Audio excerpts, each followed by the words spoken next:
Hey, good morning everyone. Good morning my great door family. How are you all? Fit, fine, healthy, first class. और Saturday Sunday कैसा गया आप लोग का? बढ़िया गया या कुछ रिवीजन वगैरह करा या फिर बस ऐसे ही फंडे में ही ट्रांसफ़र हो गया आपका सैटरडे संडे? उम्मीद करूँगी कुछ पढ़ लिया होगा और रिवीजन करा होगा साथ ही साथ। नहीं देखिए क्लासेस प्रीवियस तो देख लेना, काफ़ी सारे लर्नर्स ऐसे हैं जिन्होंने अभी तक प्रीवियस क्लासेस नहीं देखी हैं, तो प्लीज़ क्लासेस अटेंड कर लीजिएगा सबसे पहले तो, वरना दिक्कत हो सकती है। सीरियस हो जाओ थोड़ा सा, क्लासेस को लेके स्किप मत करो इतनी सारी क्लासेस अपने आप में इम्पॉर्टेंट हैं। और हमने फ्राइडे को बात करी थी इन्वायरमेंटल इश्यूज़ के बारे में, काफ़ी कुछ हमने पढ़ा था और भी काफ़ी कुछ हम आज पढ़ने वाले हैं। पॉल्यूटेंट्स के बारे में भी साथ ही साथ हम पढ़ेंगे। कल हम पॉल्यूशन के बारे में भी पढ़ेंगे, जैसे एयर पॉल्यूशन हो गया, फिर वाटर पॉल्यूशन। आगे वाली क्लासेस में हम एसिड रेन, ग्लोबल वार्मिंग सबको डिटेल में पढ़ने वाले हैं। लेकिन उससे पहले अगर आपने अभी तक प्रीवियस क्लास नहीं देखी है तो अटेंड कर लो, अदरवाइज़ प्रॉब्लम हो सकती है। क्या पता जो क्लास आप स्किप कर रहे हो उसी से क्वेश्चन आ जाए, और आ भी सकता है, चांसेस है। कंपटीशन लेवल है, डीप में तो जाएगा ही, तो क्लासेस अटेंड कर लो। और अगर कोई भी दिक्कत आ रही हो किसी टॉपिक एग्जाम्पल में, किसी भी चीज़ में, उसी टाइम आप कमेंट बॉक्स में पूछ सकते हैं। ज़रूरी नहीं है जो क्लास आप आज देख रहे हैं उसमें ही अगर डाउट है तो पूछें। आप प्रीवियस कोई भी क्लासेस हो, चाहे फर्स्ट क्लास हो, चाहे 10th क्लास हो, कोई भी क्लास हो, 2 महीने पहले की हो या 2 दिन पहले की, आप कभी भी क्वेश्चन पूछ सकते हैं। कोई टेंशन वाली बात नहीं है। ये नहीं सोचेगा क्लासेस तो पहले हो चुकी हैं तो क्वेश्चन कैसे पूछें, या ऐसा कुछ नहीं है। विदाउट एनी हेजिटेशन आप क्वेश्चन पूछ सकते हैं, कभी भी पूछ सकते हैं। और स्टार्ट करें फिर आज की क्लास को। चलिए, तो ऑलरेडी इन्वायरमेंटल इश्यूज़ के बारे में हम बहुत कुछ पढ़ चुके हैं फ्राइडे को, और आज थोड़ा सा और जानते हैं। साथ ही साथ हम पॉल्यूटेंट्स यानी प्रदूषक के बारे में भी आज जानेंगे। तो सबसे पहले हम देख लेते हैं हम ऑलरेडी क्या क्या पढ़ चुके हैं। तो आज देखो ये क्लास है ना, अपने आप में इम्पॉर्टेंट है। हमने काफ़ी कुछ पढ़ा है अब तक, नॉर्मली भी स्कूल टाइम में भी हमने काफ़ी कुछ पढ़ा है पॉल्यूशन के बारे में, आज भी सुन रहे हैं। स्पेशली दिल्ली का काफ़ी एग्जाम्पल आते ही रहते हैं न्यूज़ में कि भाई पॉल्यूशन बहुत बढ़ रहा है। अब तो इलेक्ट्रॉनिक व्हीकल वगैरह भी काफ़ी ज़्यादा लोग इसलिए यूज़ करने लगे हैं, पॉल्यूशन के लिए थोड़ा अवेयर हो रहे हैं। तो इन्वायरमेंटल इश्यूज़ ये सब चीज़ें हम काफ़ी हद तक जानते भी हैं, तो मज़ा आने वाला है ऑफ कोर्स। तो स्टार्ट करती हूँ। सबसे पहले तो हमने देखो बात करी थी कि आखिरकार पहले इन्वायरमेंटल समस्याएं हैं क्या, तो ये सारी चीज़ें हमने पढ़ी थी। साथ ही साथ हमने कुछ मेजर इन्वायरमेंटल इश्यूज़ की बात करी थी, लाइक एयर पॉल्यूशन। बट आप ये नहीं सोचेगा कि एयर पॉल्यूशन एक पेज में कंप्लीट, हम इसे डिटेल में पढ़ेंगे आने वाली क्लास में। आई थिंक कल ही हम इसे कवर अप करेंगे, एयर पॉल्यूशन को डिटेल में पढ़ेंगे, वाटर पॉल्यूशन भी पढ़ेंगे, सब कुछ पढ़ेंगे। ये सिर्फ मैंने आपको एक शॉर्ट में समझा दिया था, इन्वायरमेंटल इश्यूज़ में ही आ जाती हैं ये समस्याएँ। पॉल्यूशन काफ़ी बड़ी कह सकते हैं समस्या है, इन्वायरमेंटल इशू है। वाटर पॉल्यूशन के बारे में हमने जाना था, सॉइल पॉल्यूशन, नॉइज़ पॉल्यूशन, ये सारी बातचीत हम ऑलरेडी कल कर चुके हैं, डिटेल में बात कर चुके हैं। बट और ज़्यादा डिटेल में पढ़ना ज़रूरी है, specially air pollution, water pollution वाली चीज़ें जो होती हैं। तो पढ़ेंगे ग्लोबल वार्मिंग, ये हो गए ग्लोबल इन्वायरमेंटल इश्यूज़। इसमें आ जाएंगे आपकी ग्लोबल वार्मिंग, इसको भी हम और ज़्यादा डिटेल में पढ़ने वाले हैं, बट इतना भी पढ़ना ज़रूरी था। Ozone layer depletion, acid rain से भी क्वेश्चन आने के चांसेस हैं। चांसेस तो देखो सबसे ही हैं, स्पेसिफिक एक टॉपिक को क्या ही बोलूँ, सब टॉपिक अपने आप पे इम्पॉर्टेंट हैं।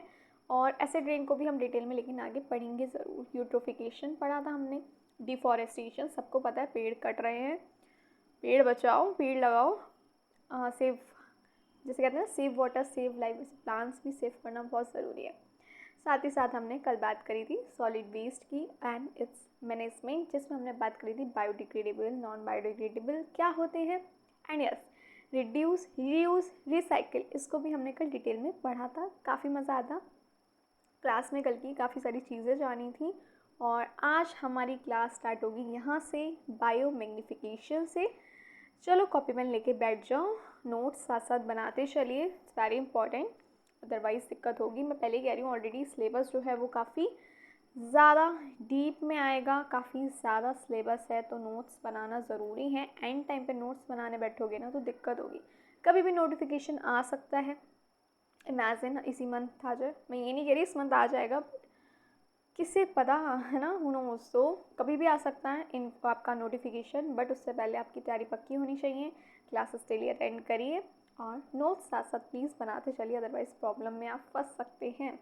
क्योंकि नोट्स बनाएंगे या रिवीजन करेंगे एग्ज़ाम टाइम में, ये बताइए। तो क्लासेस डेली अटेंड करिए, मंडे टू फ्राइडे होती है, आपको पता ही है।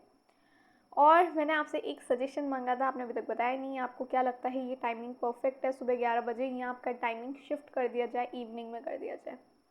7 बजे तो टाइमिंग नहीं हो पाएगा, क्योंकि सीटेट इंग्लिश पेडागोजी क्लासेस भी आज से स्टार्ट हो रही हैं। तो 7 बजे तो सीटेट का क्लास रहेगी आपकी। तो एलटी ग्रेड की या फिर हम 9 बजे कर सकते हैं, या फिर वही सुबह 11 बजे कर सकते हैं, या शाम को 5 बजे के आसपास का हो तो वो भी कर सकते हैं। 7 बजे पॉसिबल नहीं हो पाएगा, 7 बजे क्योंकि क्लासेस ऑलरेडी स्टार्ट हो गई हैं आज से सीटेट इंग्लिश पेडागोजी की, तो थोड़ा मुश्किल है वो। आप बताइएगा, सजेस्ट कीजिएगा टाइम। और बायो मैग्नीफिकेशन के बारे में पढ़ते हैं। ये क्या है? Process by which toxic substance like DDT, mercury increase in concentration at each trophic level. क्या प्रोसेस है जिसमें जो टॉक्सिक सब्सटेंस जो होंगे, इस प्रोसेस में क्या होंगे? इंक्रीज होंगे in concentration at each trophic level. But आप कहेंगे ये तो एक बस जो नोट किया है वही बता दिया, इसे समझना ज़रूरी है ऑफकोर्स। तो हम इसे समझ लेते हैं, ये प्रक्रिया क्या है, जस्ट वेरी इंपॉर्टेंट है ना, जानना ज़रूरी है। तो ये प्रक्रिया है जिसमें हम कह सकते हैं जो आपकी टॉक्सिक सब्सटेंस, इसे हम बोलेंगे विषैले पदार्थ, है ना। खाद्य श्रृंखला जो है उसमें क्या होंगे? ऊपरी लेवल पे आ जाएंगे, ट्रॉफिक लेवल में आ जाएंगे। देखते हैं ऊपर जाते जाते क्या होता है, ये अधिक एकत्रित हो जाते हैं। देखते हैं, समझ जाएंगे आप। यह प्रक्रिया है, यानी यह प्रोसेस है जिसमें आपकी टॉक्सिक सब्सटेंस, यानी आ गए आपकी विषैले पदार्थ, ऑफ कोर्स विषैले पदार्थ, जैसे हो गया आपका DDT और मरकरी, यानी हो गया आपका पारा। ये क्या होंगे? खाद्य में, खाद्य श्रृंखला कह सकते हैं हम, खाद्य श्रृंखला में ऊपर जाते जाते, यानी हर एक ट्रॉफिक लेवल की बात हो रही है ना, तो ऊपर जाते जाते क्या हो जाते हैं? ये अधिक कह सकते हैं, एकत्रित हो जाते हैं, जमा हो जाते हैं। तो बायो मैग्नीफिकेशन क्या है? वो प्रोसेस है जिसमें क्या हो रहा है, यह प्रक्रिया है जिसमें जो टॉक्सिक सब्सटेंस है, यानी आपके विषैले पदार्थ हैं, खाद्य श्रृंखला में ऊपर जाते जाते अधिक एकत्रित हो जाते हैं, जमा हो जाते हैं। इसका अफेक्ट्स क्या क्या होंगे? टॉप कंज्यूमर्स पे होंगे, मोस्टली आ गए आपके, जैसे ह्यूमन हो गए, बर्ड्स हो गए, ईगल्स हो गए। यानी सबसे अधिक प्रभाव जो इसका पड़ेगा शीर्ष उपभोक्ता पे पड़ेगा, मनुष्य पे पड़ेगा, पक्षियों पे पड़ेगा, जैसे कि हो गए आपकी ईगल्स। चील हो गई, यानी एग्जाम्पल हो गया जैसे DDT, ये पानी में क्या जमा हो गया, ठीक है। देन प्लैंकटन में जा रहा है, प्लैंकटन को कौन खाएगा? फिश हैं, बड़ी मछलियाँ हो गए, अन्य पानी वाले जीव हो गए, उसमें जा रहा है। देन उसे बर्ड्स खा रही हैं, उनमें जा रहा है। फिर जो बर्ड्स के जो शेल होंगे वो थिन हो जाएंगे, पतले हो जाएंगे, और पॉपुलेशन डिक्लाइन हो जाएगी, यानी जनसंख्या घट जाती है। खोल पतले हो जाते हैं, बर्ड्स शेल बिकम थिन का मतलब हो गया। अब आप सोच रहे होंगे DDT क्या है? माइंड में क्वेश्चन आ रहा होगा, और आना भी चाहिए, क्योंकि DDT अगर क्वेश्चन आपसे कुछ इससे रिलेटेड आ गया DDT से, जब आपने पढ़ा नहीं होगा तो ऑफकोर्स आप नहीं बता पाएंगे। तो चलो जान लेते हैं आखिरकार ये DDT है क्या। चलिए, जानना भी ज़रूरी है DDT को। चलो इसे थोड़ा डिटेल में ही देख लिया जाए। सबसे पहले हम बात करें अगर इसकी फुल फॉर्म की, तो ये होती है इसकी डाइफेनाइल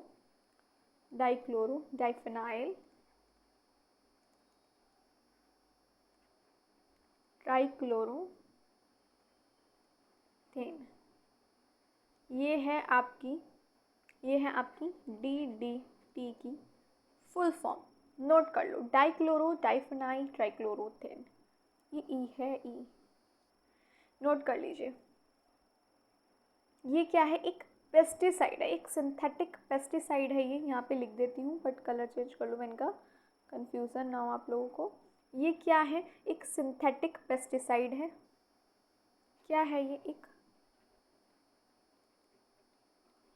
सिंथेटिक पेस्टिसाइड है, यानी एक रासायनिक कीटनाशक है। ये यहाँ पे लिख देती हूँ, रासायनिक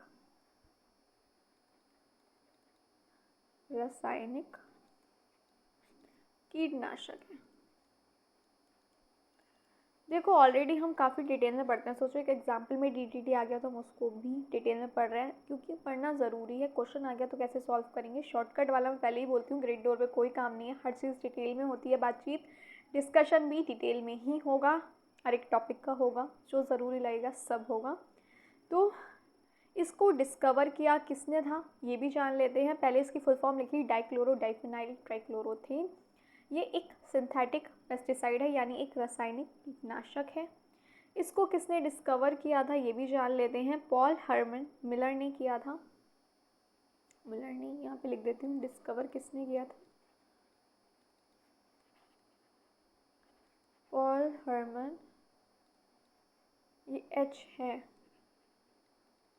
मिलर। कब किया था? 1939 में। क्या किया था इन्होंने? डीटी के, यहाँ लिख देती हूँ, 39 में क्या किया था? डीडीटी के कीटनाशक गुणों की खोज की थी।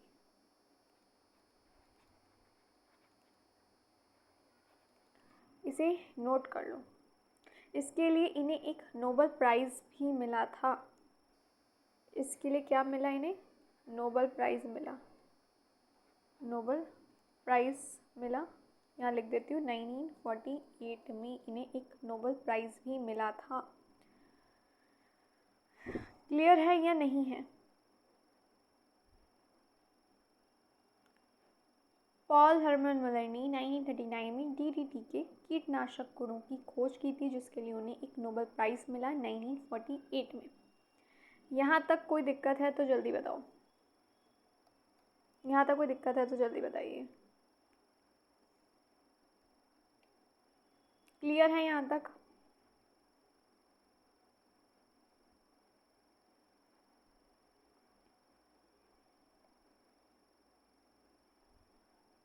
आगे बढ़ा जाए, चलो इसका यूज़ देख लेते हैं। यूज़ ऑफ डीडीटी, क्या क्या यूज़ है इसके जान लेते हैं।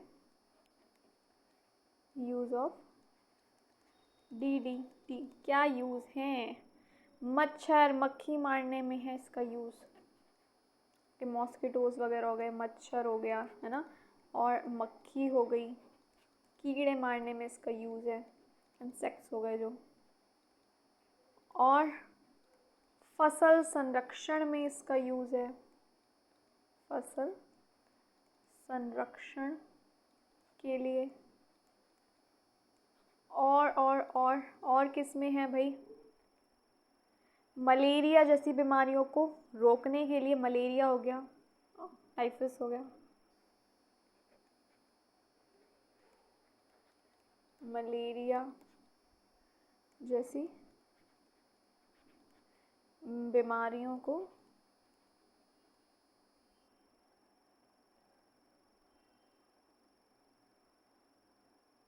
यहाँ लिख देती हूँ, बीमारियों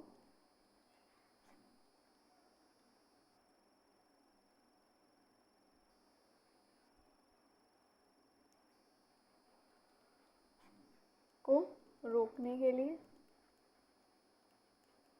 नोट कर लीजिए, यूज़ भी क्वेश्चन आ सकता है आपका, जल्दी से नोट कर लो। और प्रीवियस कोई क्लास में कोई दिक्कत हो तो मुझे बता दीजिएगा, और प्लीज़ उसी टाइम पूछ लिया करिए, अदरवाइज़ आगे जाके दिक्कत होगी, फिर कंफ्यूजन भी क्रिएट होना नॉर्मल है। आगे देखा जाए, जल्दी बताइए। बड़े आगे, इतना नोट कर लिया आपने?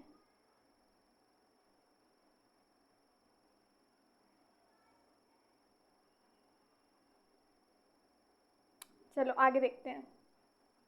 अच्छा, मलेरिया के साथ टाइफस भी आ जाएगा। मलेरिया हो गया, और हो गया आपका टाइफस, ये भी एक बीमारी होती है, टाइफस जैसी बीमारियों को रोकने के लिए भी डीडीटी का इस्तेमाल किया जाता है, यूज़ किया जाता है। नेक्स्ट देखते हैं और क्या क्या हो सकता है। ये क्या है, एक नॉन बायोडिग्रेडेबल है। डीडीटी क्या है, नॉन बायोडिग्रेडेबल, यानी इसे माइक्रोब्स नहीं तोड़ सकते, माइक्रोब्स इसे नहीं तोड़ सकते, ब्रेक डाउन नहीं कर सकते।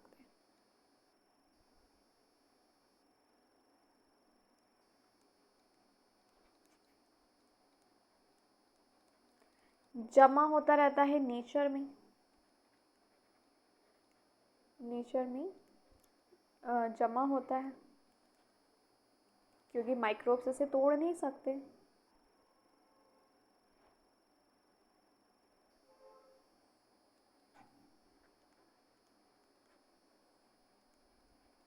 नोट कर लीजिए, बायोमैग्निफिकेशन करता है, ऑफ कोर्स हम इसमें ही हमने अभी एग्जांपल पढ़ा था डीडीटी का। देखो नेक्स्ट पेज ओपन कर दूँ, क्या होगा, बायोमैग्निफिकेशन करता है, बायोमैग्निफिकेशन करता है। जो डीडीटी हो गया आपका पानी में जमा होगा, एक सेकेंड, जो ओफो ये पेन,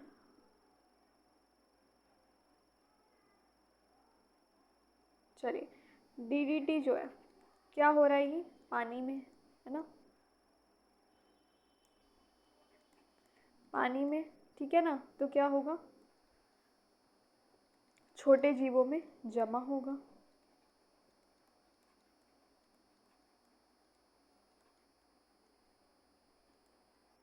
यहाँ सब जमा ही लिख देती हूँ, इतना लिखने की ज़रूरत नहीं है। छोटे जीव जो होंगे, पेन ले लो एक मिनट, छोटे जीव खाकर, जैसे मछली हो गई, डीडीटी पानी में छोटे जीवों में जाएगा, देन ये या है, देन छोटे जीव खाकर मछली में, छोटे जीव खाकर मछली, फिर मछली खाकर पक्षी या इंसान, मछली खाकर पक्षी या इंसान हो गए आपके उसमें। तो फूड चेन में मात्रा जो है वो बढ़ती जाती है, यहाँ लिख देती हूँ,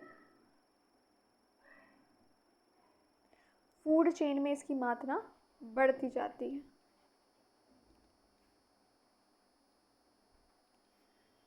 मात्रा जो होगी वो बढ़ती जाती है।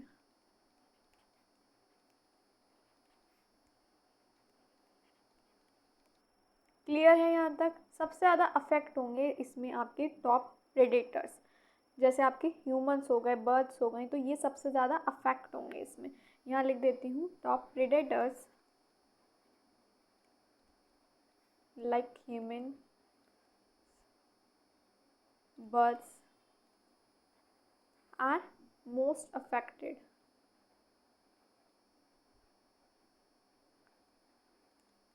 Affected, please note fast. अच्छा, अभी आपको याद होगा, अभी हमने पढ़ा था कि बर्ड्स के जो शेल होते हैं वो पतले हो जाते हैं, तो चलो उसको भी एक बार हैंड टू हैंड यहाँ देख ली लेते हैं। बर्ड्स में क्या होगी, प्रॉब्लम होगी, बर्ड्स जो होंगी, बर्ड्स के जो एग्स होंगे, अंडे जो हो गए, अंडे का छिलका जो हो गया, शेल हो गए जो, वो क्या होता है, पतला हो जाता है, पतला हो जाता है ना। और क्या होगा, इंक्यूबेशन जो है, इंक्यूबेशन के दौरान टूट जाता है, यहाँ पे लिख देती हूँ, दौरान, नीचे लिख देती हूँ, इंक्यूबेशन के टाइम पे यानी उसके दौरान टूट जाता है। जिससे क्या हो रही है, पॉपुलेशन कम हो रही है।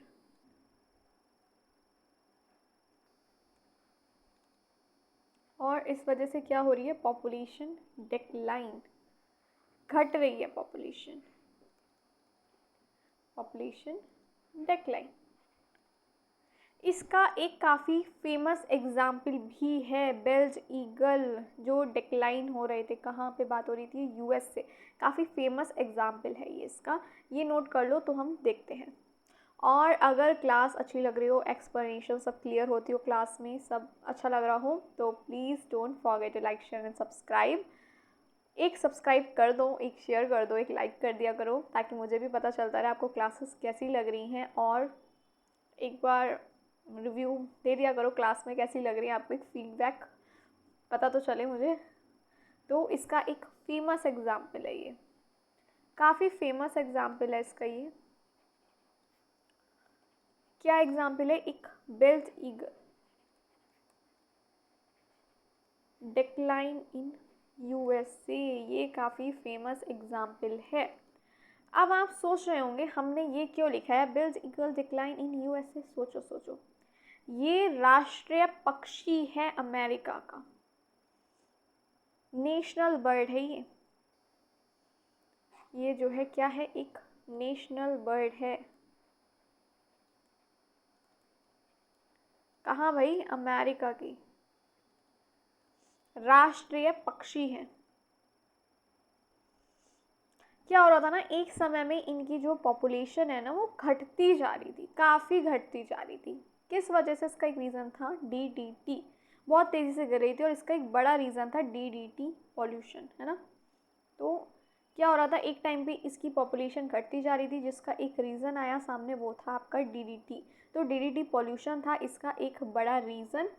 तो ये एक क्या है, यहाँ पे लिख देती हूँ, नेशनल बर्ड वाली बात तो हमें पता चल गई। ये जो बर्ड है ना, ये एक टॉप लेवल कार्निवोर्स बर्ड है, एक टॉप लेवल कार्निवोरस लिख देती हूँ, बर्ड है। फूड चेन के टॉप पे होती है, फूड चेन के टॉप पे होती है। और क्या हो रहा था, डीडीटी पॉल्यूशन एक बड़ा रीज़न था जिस वजह से ये घट रही थी। यहाँ तक क्लियर है या नहीं है, यहाँ तक कोई दिक्कत है तो बताओ। इसको बैन कर दिया गया था, डीडीटी को बैन कर दिया गया था। यहाँ पे लिख देती हूँ, जब क्या हो रहा था, यहाँ पे लिख देती हूँ, 1960s की बात है ये। 1916 में यूएसए में बेल्ट ईगल इंडेंजर्ड हो गया था, इंडेंजर हो गया था। फिर क्या हुआ था, 1972 में क्या हुआ था, डीडीटी को किया गया बैन कर दिया।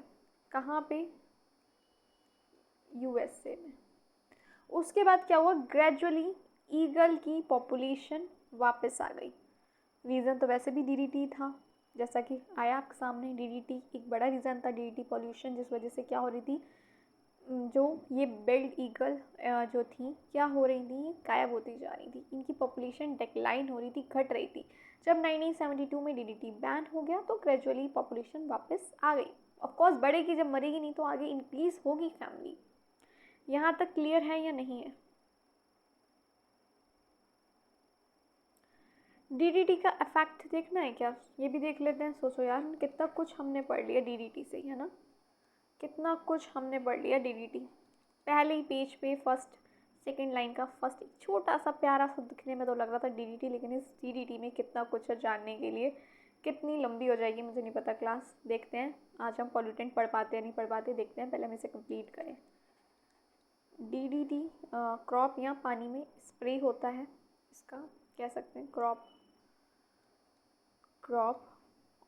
या पानी में यानी वाटर में स्प्रे होता है, होता था एक्चुअली, होता था। फिर ये पानी के ज़रिए जो छोटी मछलियाँ हो गई हैं, ऐसे ही लिख देती हूँ, मछलियाँ में जाता था।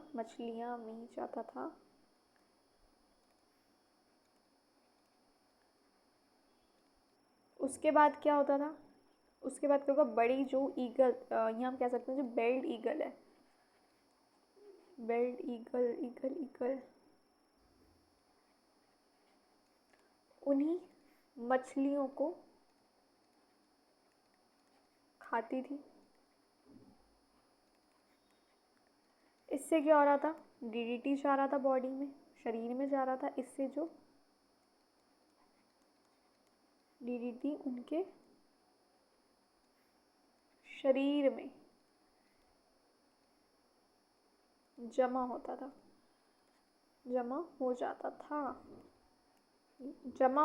था। ये भी हो गया आपका क्या?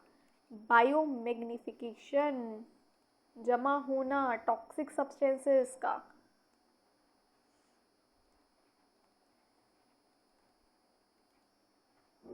यहाँ तक क्लियर है या नहीं है? जल्दी बताओ, नोट करना चाहो तो करो।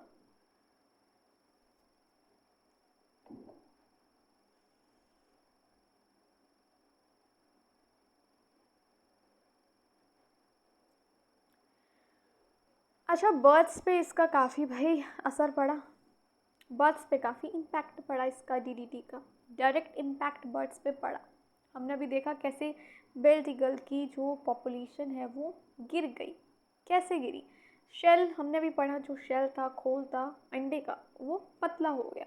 तो डीडीटी ने, हम कह सकते हैं, बर्ड्स की अंडे जो हो गए, अंडों का शेल पतला कर दिया, है ना, यानी जो छिलका होता है। फिर क्या हुआ? अब जब पेरेंट्स, यहाँ लिख देती हूँ पूरी लाइन, फिर जब पेरेंट्स जो हुए, उनके पेरेंट्स ईगल जब अंडों पे बैठती थी,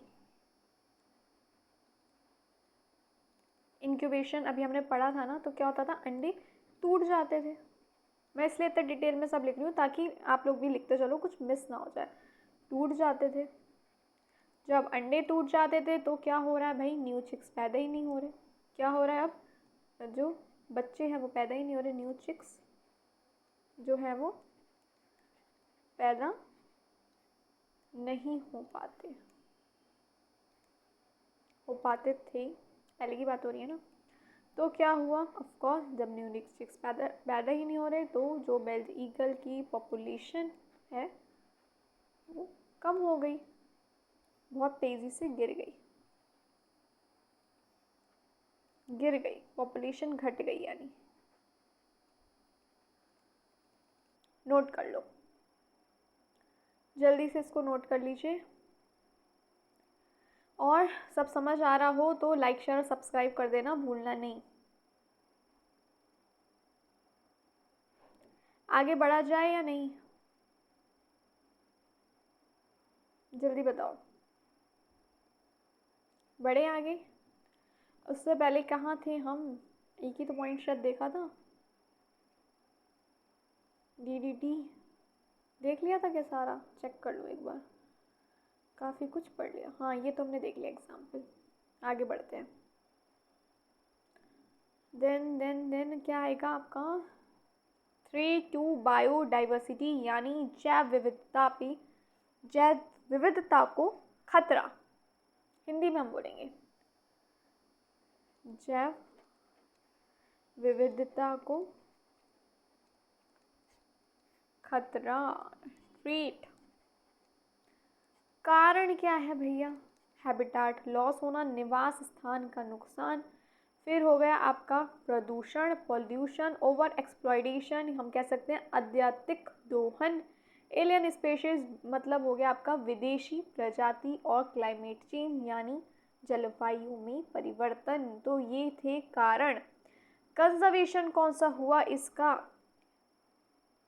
इन सितु और एक्स सितु देख लेते हैं। कंजर्वेशन क्या हो गया? यानी संरक्षण के प्रकार हो गए ये, यहाँ लिख देती हूँ, संरक्षण के प्रकार हैं ये, संरक्षण के प्रकार हैं ये। एक हो गया आपका स्थल पर इन सितु, ये हो गया आपके इसमें national park, wild life sanctuaries और बायोस्फीयर रिजर्व्स। फिर आ जाता है आपका एक्स सेतु, स्थान के बाहर, जैसे आपका जू हो गया, बॉटनिकल गार्डन हो गए, जीन बैंक्स हो गए, तो ये हो गए आपके एक्स सेतु, ये कंजर्वेशन हो गए। और जैव विविधता को जो खतरा है उसके कारण कौन कौन से हो गए, habitat loss, pollution, over exploitation, विदेशी प्रजाति और जलवायु में परिवर्तन। देन कुछ लॉज और इनिशिएटिव्स देख लेते हैं जो स्टार्ट किए गए। एयर एक्ट हो गया आपका, prevention and control of population, ये कब आया, एयर एक्ट आया 1981 में। Then water act, prevention and control of population, ये कब था, ये था 1974 में। Environmental protection act 1986, Montreal protocol 1987, किसके लिए था ये, टू रिड्यूस CFCs। फ्राइडे को हमने CFC के बारे में जब बात करी थी तो हमने मॉन्ट्रियल प्रोटोकॉल के बारे में भी बात करी थी। नहीं देखिए क्लास, अटेंड कर लो, तभी कहती हूँ सब क्लासेस इंपॉर्टेंट है। कोई क्लास स्किप करोगे तो आगे वाली क्लासेस में दिक्कत आ सकती है। फिर आ गया आपका क्योटो प्रोटोकॉल, ये था रिड्यूस करने के लिए ग्रीन हाउस गैसेज, ये 1997 में आया। देन पेरिस एग्रीमेंट, ये आया 2015 में ग्लोबल टेम्परेचर कंट्रोल के लिए। इन सब को हम आगे भी पढ़ने वाले हैं। आप सोच रहे होंगे ये सारी चीज़ें हम ऑलरेडी इन्वायरमेंटल इश्यूज़ में काफ़ी कुछ पढ़ चुके हैं, सबसे रिलेटेड। नहीं देखिए क्लास, देख लो, प्लेलिस्ट में मैंने ऐड कर दी है एडुकेट बायोलॉजी बाय शैली गुलाटी, तो प्लीज़ क्लास अटेंड कर लीजिए और ज़्यादा से ज़्यादा स्टूडेंट्स के साथ आप शेयर करिए ताकि ज़्यादा से ज़्यादा स्टूडेंट इसका बेनिफिट ले सकें। तो इश्यूज़ क्या क्या थे, ग्लोबल वार्मिंग जो हो गए, इन्वायरमेंटल इश्यूज़ की बात करी हूँ मैं, तो इसका मेन कॉज है CO2 CH4। मेजर इफेक्ट क्या था इसका, क्लाइमेटिक चेंज यानी जलवायु में परिवर्तन। ओजोन डिप्लेशन, CFC जो था, क्लोरोफ्लोरोकार्बन हम पढ़ चुके हैं ऑलरेडी, ये मेन कॉज था। UV रेडिएशन का इंक्रीज होना मेजर इफेक्ट था। एसिड रेन हो गया आपका, SO2 NOx, ये क्या था, डैमेज टू मोनूमेंट्स, याद करिए ताजमहल का हमने एग्जाम्पल देखा था। देन यूट्रोफिकेशन का मेन कॉज था फर्टिलाइजर्स और मेजर इफेक्ट था अल्गाल ब्लूम, ये सब हम ऑलरेडी कल पढ़ चुके हैं। देन बायोमैग्निफिकेशन, इसका मेन कॉज था पेस्टिसाइड DDT और मेजर इफेक्ट क्या था आपका, टॉक्सिन बिल्डअप, जहरीले सब्सटेंस था ना, पढ़ा था ऑलरेडी, अभी पढ़ा है तो दिक्कत नहीं होनी चाहिए, हो रही है तो बता दो। ये कुछ और चीज़ें हैं जो जानना ज़रूरी है। गंगा एक्शन प्लान कब आया था, 1985। ग्रीन हाउस गैसेस, ये नॉर्मल है जो एग्जाम के पॉइंट ऑफ व्यू से हमें पता होनी चाहिए। CO2 हो गई, CH4, CFCs, NO2, ये सब ग्रीन हाउस गैसेस हो गई। बायोडिग्रेडेबल वेस्ट जो होगा वो ईजिली डिकम्पोज हो जाता है। सैनिटरी लैंडफिल क्या है, ये एक साइंटिफिक गार्बेज डिस्पोजल मेथड है। चिपको मूवमेंट, कई लोग को याद होगा, वो ट्रीज़ को हक कर लेते हैं ना ताकि ट्रीज़ कट ना हो, hugging trees to prevent cutting, इसको अभी हम पढ़ लेते हैं आगे डिटेल में। सबसे पहले मैंने बात करते हैं हम लोग गंगा एक्शन प्लान की। ये लॉन्च किया गया था राजीव गांधी सरकार द्वारा 1985 में। इसका एम था क्लीन करना और रिस्टोर करना गंगा रिवर को। कैसे, by controlling sewage discharge, building treatment plans, promoting public awareness. ये पहला जो था इंडिया का पहला रिवर कंजर्वेशन प्रोजेक्ट था under the ministry of environment and forest. इसे आप प्लीज़ इस सारी इन्फॉर्मेशन एक बार नोट्स में अपने नोट कर लीजिए, दिक्कत हो सकती है क्योंकि देखो ये बहुत सारे आते हैं स्टेप के क्वेश्चन, कौन सा एक्ट कब हुआ, कौन सा प्लान कब हुआ, मोस्टली आते ही हैं ये, तो ये सब आप नोट करो, देन हम देखते हैं।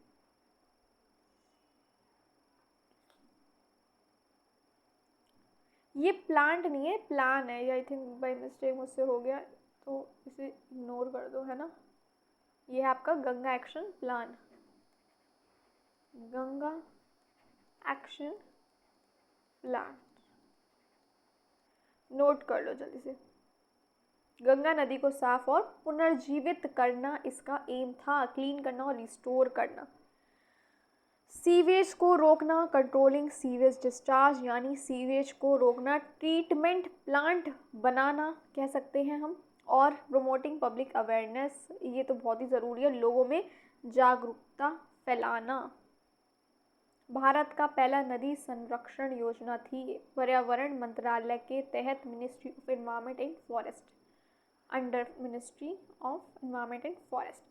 देन आ जाता है नमामि गंगा प्रोग्राम, जो लॉन्च हुआ कब हुआ, 2014 में। इसका एम क्या था, गंगा एक्शन प्लान का उत्तम रूप यानी इंटीग्रेटेड और अपग्रेडेड वर्जन है किसका, गंगा एक्शन प्लान का।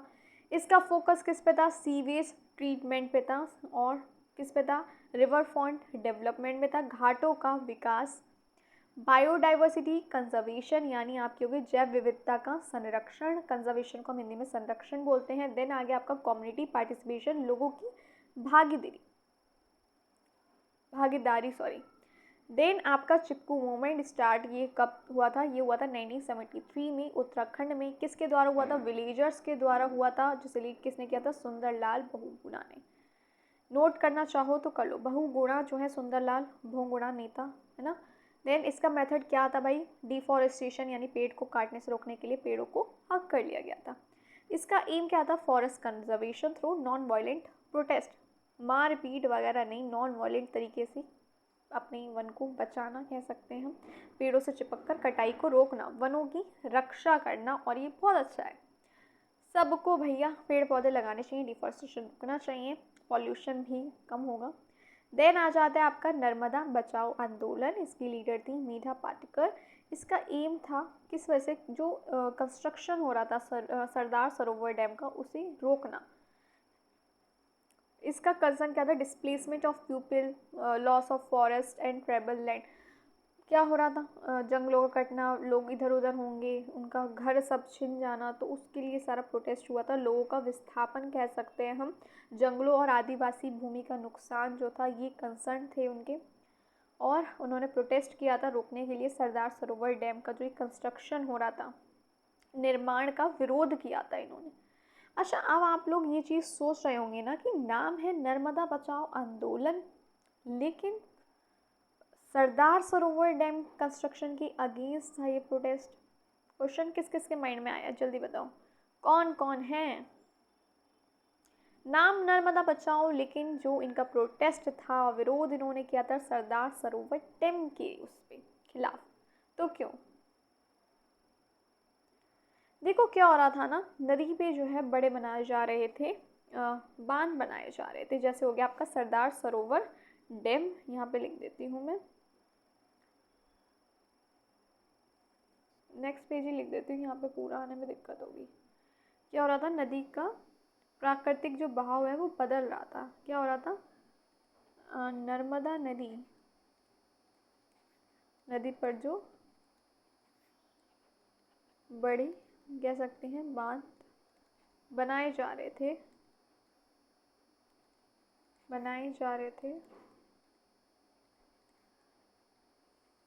जैसे हो गया आपका सरदार सरोवर डैम।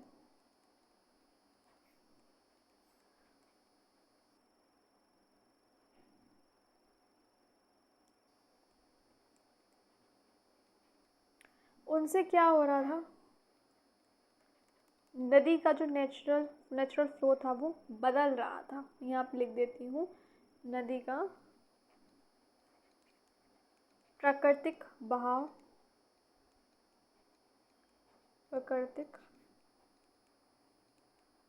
बहाव जो था वो, यानी ये क्या हो गया आपका? नेचुरल फ्लो जो हो गया,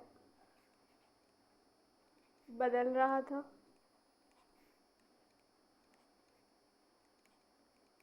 और जंगल हो गया, गांव और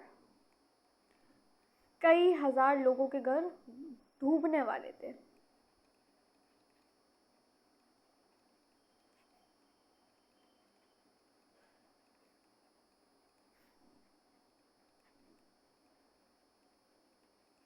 डूबने वाले थे।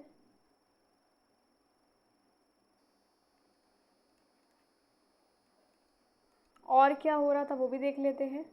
आदिवासी समुदाय जो हो गया, यहाँ लिख देती हूँ, आदिवासी समुदाय किसानों के बिना, किसानों को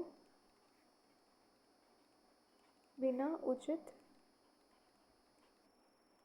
कह सकते हैं बेघर करना, उचित पुनर्वास के बेघर किया जा रहा था। तो कितना नुकसान हो रहा था लोगों का। कितना नुकसान हुआ था, इस वजह से इन्होंने किया था प्रोटेस्ट। इसलिए नदी को, जंगल को और लोगों को बचाने के लिए इसका नाम रखा गया था नर्मदा बचाओ। नर्मदा बचाओ प्रोग्राम, इसलिए ही इसका नाम रखा गया था नर्मदा बचाओ आंदोलन, ताकि लोगों का घर ना छिने, जंगल जो है वो तबाह ना हो। क्लियर है? चलो, तो लोगों को बचाने के लिए, बेघर ना हो, इन सब के लिए ये स्टार्ट किया गया था। क्लियर है यहाँ तक या नहीं है? फिर आ जाता है मॉन्ट्रियल प्रोटोकॉल। ये कब था? ये 1987, हम ऑलरेडी पढ़ चुके हैं। International treaty to phase out use of ozone depletion substances, CFC। Result क्या था? Help protect the ozone layer, India is a signatory. ये हम ऑलरेडी पढ़ चुके हैं। इसमें क्या था? जो ओजोन लेयर है, यहाँ लिख देती हूँ, ओजोन लेयर जो हो गई आपकी, ओजोन परत जो हो गई, ओजोन लेयर को नष्ट करने वाली जो गैसेस जो है, नष्ट करने वाली गैसें लिख सकते हैं, जैसे हो गई आपकी CFC। क्या है? हम ऑलरेडी कल क्लास में डिटेल में पढ़ चुके हैं। को कैसे जो है को चरणबद्ध तरीके से बंद करना।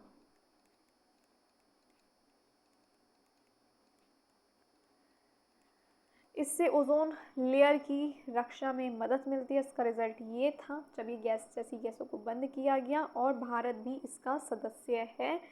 हमने इसको काफ़ी कुछ कल ऑलरेडी हम पढ़ चुके हैं इसके बारे में। देन आ जाता है आपका क्योटो प्रोटोकॉल, 1997 में आया था। इसका एम क्या था? इंटरनेशनल एग्रीमेंट था। किसके लिए था? टू रिड्यूस ग्रीन हाउस जो गैस है एमिशन, यानी यहाँ पे लिख देती हूँ, विकसित देशों द्वारा ग्रीन हाउस गैसों का कम करना। लिखने की ज़रूरत है तो नहीं है। इसका टारगेटेड क्या था? Targeted develop countries focus on CO2, CH4 and 2O। यानी इसमें मुख्य गैसेस कौन कौन सी थी? CO2, CH4 एंड 2O थी। ये इंटरनेशनल एग्रीमेंट था, यानी विकसित देशों द्वारा ग्रीन हाउस गैसों को कम करना। केम इनटू फोर्स 2005, यानी ये लागू हुआ था 2005 में। देन आ जाता है आपका पेरिस एग्रीमेंट 2015 में। इसका गोल क्या था? उद्देश्य क्या था? Limit global warming to below 2 degree Celsius, यानी इसको 2 डिग्री सेल्सियस से नीचे रखना। ग्लोबल वार्मिंग को 2 डिग्री सेल्सियस से नीचे रखना। एवरी कंट्री, साथ में इंडिया में इसमें शामिल थी, has to submit climate action plan, वो था आपका NDC, यानी हर देश को जलवायु योजना जमा करनी होती है। Legally binding on report, not on target, यानी रिपोर्ट अनिवार्य है, रिपोर्टिंग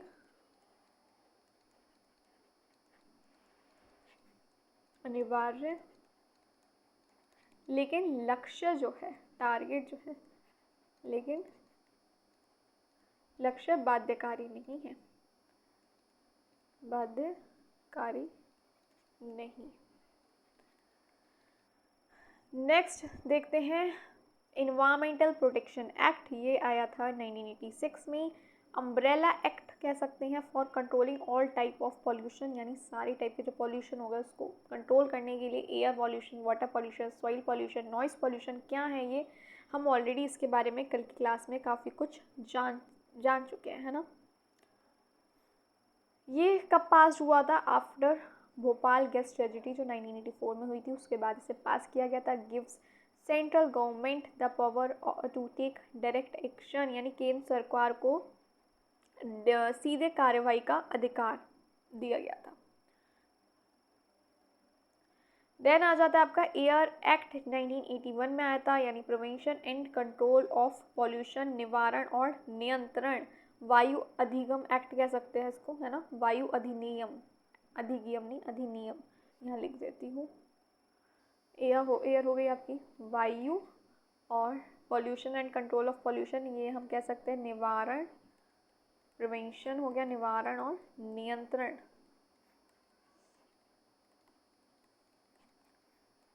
अधिनियम एक्ट को कहेंगे। 1981 में वायु प्रदूषण पर नियंत्रण, इसका लक्ष्य था कंट्रोल करना और मॉनिटर करना एयर पॉल्यूशन, यानी वायु प्रदूषण पर नियंत्रण।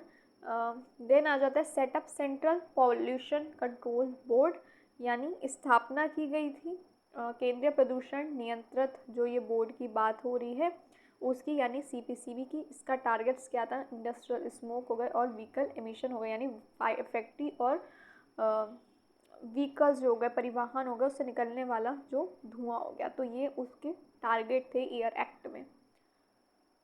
देन आ जाता है आपका वाटर एक्ट 1974 में आया था। ये ऑफकोर्स किसके लिए था? प्रिवेंट और कंट्रोल करने के लिए वाटर पॉल्यूशन को, यानी जल अधिनियम एक्ट, मतलब अधिनियम 1974 यानी वाटर एक्ट। ये किसके लिए था? समझ गए होंगे, निवारण और नियंत्रण करने के लिए, प्रिवेंट और कंट्रोल करने के लिए जल प्रदूषण को। कार्य क्या था इसका? Establishes standards for discharge of waste into water bodies. यहाँ पे लिख देती हूँ, हम कह सकते हैं कार्य में अपशिष्ट जल के मानक तय करना, यानी establish standards for discharge of water into water bodies, मानक तय करना। यहाँ तक कोई दिक्कत है तो बताओ। देन आ जाता है आपका नेक्स्ट बायोमैग्निफिकेशन। अच्छा, ये तो हम बायोमैग्निफिकेशन पढ़ चुके हैं। देन आता है आपका सैनिटरी लैंडफिल। ये क्या? एक साइंटिफिक मेथड है किसका? सॉलिड वेस्ट डिस्पोजल का। एक सेकेंड, पेन यहाँ पे लिख देती हूँ, एक सेकेंड रुको, पेन ले।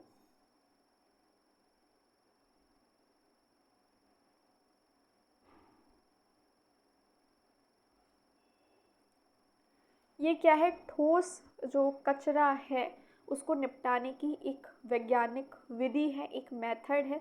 हर दिन कचरे को मिट्टी से क्या करते हैं? ढकते हैं। Water is compacted and covered with soil. Daily जो कचरा होगा उसको मिट्टी से ढकते हैं, जिससे क्या हो रही है? डिड्यूस हो रही है स्मेल, पेस्ट एंड पॉल्यूशन, यानी दुर्गंध, रोग, प्रदूषण जो होता है इससे कम होता है। तो सैनिटरी लैंडफिल एक साइंटिफिक मेथड है सॉइल वेस्ट डिस्पोजल का, निपटाने का। जो ठोस कचरा हो गया तो क्या किया जा रहा है? रोज उसको मिट्टी से ढका जा रहा है, स्मेल भी रिड्यूस हो रही है, पेस्ट भी और पॉल्यूशन भी।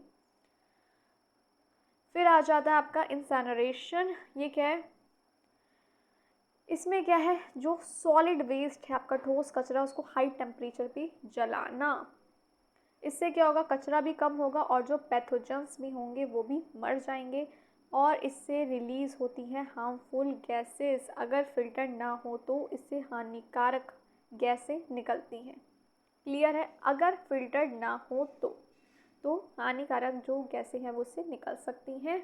देन आ जाता है आपका कंपोजिटिंग। बायोलॉजिकल डिकम्पोजिशन है ये बायोडिग्रेडेबल वेस्ट का, जैसे कि हो गए आपके फूड और हो गए आपके लीव्स। यहाँ पे कहो तो लिख देती हूँ, यानी बायोडिग्रेडेबल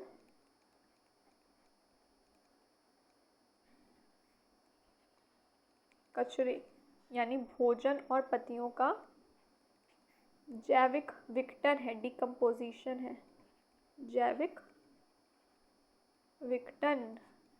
इससे क्या होगा? Convert waste into organic manure. जो वेस्ट है वो ऑर्गेनिक मैन्योर में बदलता है, कन्वर्ट हो जाता है। यहाँ पे लिख देती हूँ, इससे जैविक खाद बनती है।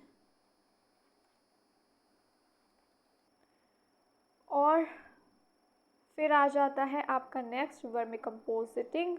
ये क्या है? Vermi composting. ये क्या है? कंपोजिटिंग यूजिंग अर्थवॉर्म्स, यानी केंचुओं की मदद से कंपोजिटिंग करना।